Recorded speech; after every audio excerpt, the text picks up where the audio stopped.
आता हा जो दूरचा असा साठा दिसतोय का, म्हणजे असं वाटतं का आपण कोणत्या तरी खेड्यामध्ये, गावखेड्यात तरी सुधारलेत आता मोदी साहेबांच्या राज्यात आणि आमचे लाडके मुख्यमंत्री एकनाथ शिंदे साहेबांच्या राज्यात. तर आता इथे जरा महापालिकेने दुर्लक्ष करून, जे दुर्लक्ष करताय तर त्याला लवकरात लवकर कामची सुरुवात द्यावी आणि कामाला गती द्यावी. टँकर मागावं आणि पाणी मारून जेवढं लवकर होईल तेवढं लवकर डांबरीकरण किंवा काय काँक्रिटीकरण करतायत ते करून द्यावं, आमची ही अपेक्षा आहे. श्वास घ्यायला त्रास होत आहे आणि मेटर्निटी हॉस्पिटल आहे बाजूलाच, दोन मेटर्निटी हॉस्पिटल आहे जवळ. थोडा पुढे गेले तर शाळा आहेत, अभिनव शाळा आहेत आणि ओक शाळा आहेत. इकडची परिस्थिती बघितल्यावर असं वाटतं आहे की कॉन्ट्रॅक्टरची कुठेतरी चुकी आहे. पाणी मारायला पाहिजे आहे, त्यांनी लक्ष ठेवायला पाहिजे आहे, काहीच करत नाही आहे. प्रदूषण एवढं झालेलं आहे, त्याच्यावरती आयुक्तांनी किंवा उपायुक्तांनी काहीतरी लक्ष ठेवायला पाहिजे ना. आता श्वास कोंडल्यासारखा होतो, एवढी तर धूळ उडते साहेब. बघा ना आता इथे असं कॅमेरा मारल्यावर तुम्हालाही कळेल किती धूळ आहे इथे.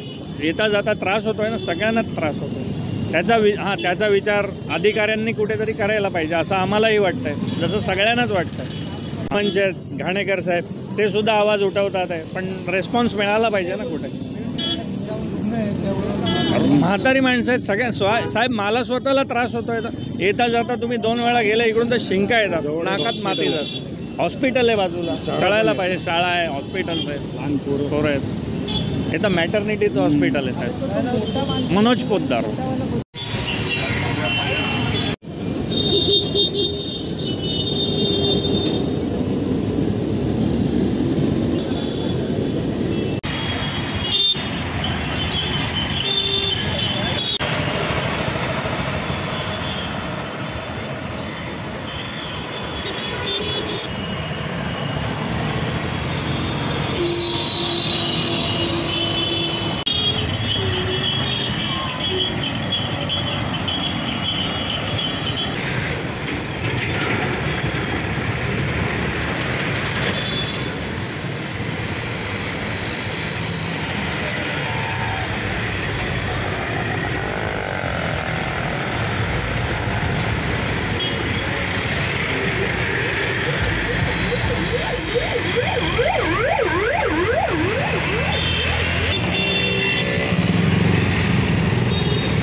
माननीय उच्च न्यायालयाने जे निर्देश दिले आहेत त्याच्या अनुषंगाने कल्याण डोंबिवली शहरातील जे कोणी विकासक आणि सरकारी यंत्रणा ज्या विकास कामं करत आहेत आणि ज्यांच्या विकास कामामध्ये मोठ्या प्रमाणात धूळ निर्मिती होत आहे किंवा वातावरण प्रदूषित होत असेल, अशा या यंत्रणांना आपण आणि अशा विकासकांना आपण नोटिसेस इश्यू केलेल्या आहेत.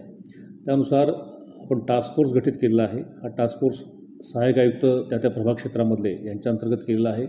त्यांचे अधिकारी आणि ते स्वतः हे प्रत्येक विकास कामं तपासत आहेत. त्या ठिकाणी ज्या महाराष्ट्र पोल्युशन कंट्रोल बोर्डने जे निर्देश दिले होते त्यानुसार त्याच्या उपाययोजना केल्या आहेत किंवा कसे याच्याबद्दल व्हेरिफिकेशन करून त्या करण्याबद्दल त्यांना बंधनकारक करत आहेत. केवळ विकासकांवरतीच हा बडगा नाही, तर प्रॅक्टिकली जी काही कामं शासकीय यंत्रणांमार्फत केली जातात त्यांनी देखील ह्या सूचनांचं आणि मार्गदर्शक तत्वांचं पूर्णपणे फॉलो केले गेले पाहिजेत, अवलंब केला पाहिजे, अंमलबजावणी केली पाहिजे. ह्या अनुषंगाने त्यांना इन्स्ट्रक्शन देण्यात आलेले आहे. त्यानुसार या यंत्रणांकडून त्या अनुषंगाने कारवाई चालू आहे.